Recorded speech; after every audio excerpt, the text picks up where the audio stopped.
The mutual fund talk के weekly wrap up में आप सबका स्वागत है। वीकली रैपअप के इस एपिसोड में हम देखेंगे म्यूचुअल फंड कैटेगरीज की वीकली परफॉर्मेंस, मार्केट और सेक्टर का एनालिसिस और मार्केट और इकोनॉमी से रिलेटेड हेडलाइंस। इक्विटी कैटेगरी में इस वीक सभी कैटेगरीज की ओवरऑल परफॉर्मेंस पॉजिटिव रही, जहां लार्ज कैप कैटेगरी में रिटर्न्स हाईएस्ट रहे। इसी के साथ ही मिड कैप और स्मॉल कैप कैटेगरीज में मार्जिनल गेन देखने को मिला।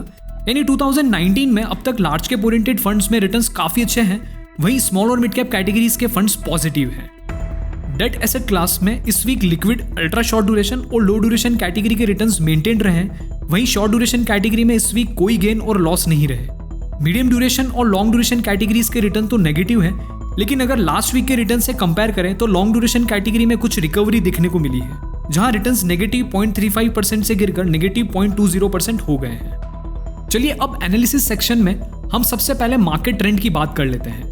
सेंसेक्स जो कि लार्ज कैप इंडेक्स है, उसमें 1 ईयर का ट्रेंड 14% रिटर्न के साथ हाईली पॉजिटिव है और इस वीक भी 1.44% से बढ़ा है। मिड कैप इंडाइसिस का 1 ईयर ट्रेंड अभी भी नेगेटिव है, इस वीक भी गेन मार्जिनली हुआ है जो कि 0.09% है। स्मॉल कैप इंडाइसिस का 1 ईयर ट्रेंड हाईली नेगेटिव है और इस वीक के रिटर्न्स भी मार्जिनली 0.35% से बढ़े हैं। इस बार एनालिसिस के लिए हमने सेक्टर्स की परफॉर्मेंस को लिया है, जिसमें हम सेक्टर इंडाइसिस के लॉन्ग टर्म और शॉर्ट टर्म परफॉर्मेंस देखेंगे। लॉन्ग टर्म में 10 ईयर्स के रिटर्न्स देखेंगे और शॉर्ट टर्म में 1 ईयर और 3 मंथ्स के रिटर्न्स।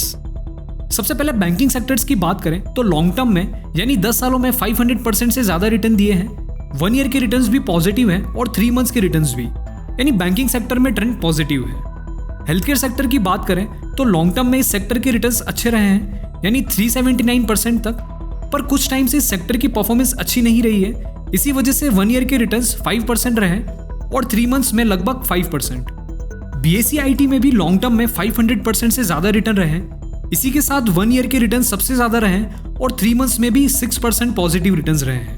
IT सेक्टर के लिए लास्ट ईयर काफी अच्छा रहा है, इसी वजह से रिटर्न्स भी पॉजिटिव रहे। BSE ऑटो में लॉन्ग टर्म में अच्छी परफॉर्मेंस रही, लेकिन एक साल से इंडस्ट्री के लो सेल्स ग्रोथ से 1 ईयर में रिटर्न्स 20% तक नेगेटिव रहे। 3 मंथ्स में सेक्टर्स ने मार्जिनली ग्रो किया है।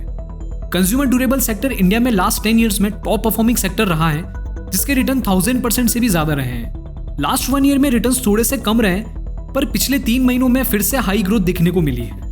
मेटल सेक्टर्स में लास्ट 10 ईयर्स में इतने अच्छे रिटर्न्स नहीं मिले हैं, क्योंकि ये सेक्टर साइक्लिकल है। बहुत टाइम से कमोडिटी प्राइस के इफेक्ट से भी सेक्टर पर इंपैक्ट पड़ा है।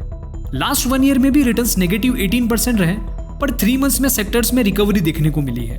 ऑयल एंड गैस भी काफी सेंसिटिव सेक्टर है, इसी वजह से लॉन्ग टर्म में इतने अच्छे रिटर्न्स नहीं मिले हैं, पर ऑयल प्राइसेस बढ़ने से लास्ट 3 मंथ्स में रिटर्न 10% तक रहे हैं। टेलीकॉम सेक्टर का डेटा 3 ईयर्स का ही है और जियो की एंट्री के बाद से सेक्टर में कंपनीज की ग्रोथ और मार्जिन्स कम होने से रिटर्न्स बहुत खराब रहे हैं। रियल्टी सेक्टर इंफ्रास्ट्रक्चर डेवलपमेंट पर डिपेंड करता है, जिसमें लास्ट 10 ईयर्स में रिटर्न्स का ट्रैक रिकॉर्ड बहुत खराब रहा है, यानी सेक्टर में लोगों के पैसे नहीं बने हैं, जहां सही एंट्री और एग्जिट पर ही रिटर्न्स मिले हैं, जिससे करंट मार्केट ग्रोथ पर 3 मंथ्स के रिटर्न्स 13% तक रहे हैं।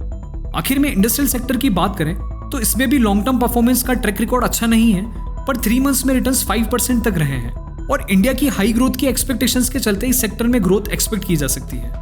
तो ये था ओवरऑल इंपॉर्टेंट सेक्टर्स का ओवरव्यू, जिसे देखने के बाद आप अंदाजा लगा सकते हैं कि किन सेक्टर्स में रिटर्न्स बने हैं और किन सेक्टर्स में नहीं। इससे आपको अपने म्यूचुअल फंड के पोर्टफोलियो को भी एनालाइज करने में मदद मिलेगी। अगले वीक इन्हीं सेक्टर्स के वैल्यूएशंस को एनालाइज करेंगे, जिसे हम ये जान पाएंगे कि कौन से सेक्टर्स मार्केट में ओवर वैल्यूड है या अंडर वैल्यूड है। चलिए अब देखते हैं important headlines. Recently mutual fund industry में एक new एंट्रेंट ITI mutual fund house ने अपने ऑपरेशन स्टार्ट करने के लिए 2 स्कीम्स ITI लिक्विड फंड और ITI multi cap fund launch करने जा रहा है, जो कि 24 अप्रैल और 25 अप्रैल को लॉन्च होगी और 9 मई तक सब्सक्रिप्शन के लिए ओपन रहेगी। इस वीक इकोनॉमी के लिए सबसे बड़ी न्यूज है ट्रेड डेफिसिट के बारे में। ट्रेड डेफिसिट का मतलब इंपोर्ट का एक्सपोर्ट से ज्यादा होना। मार्च मंथ में ट्रेड डेफिसिट में गिरावट रिपोर्ट की गई है।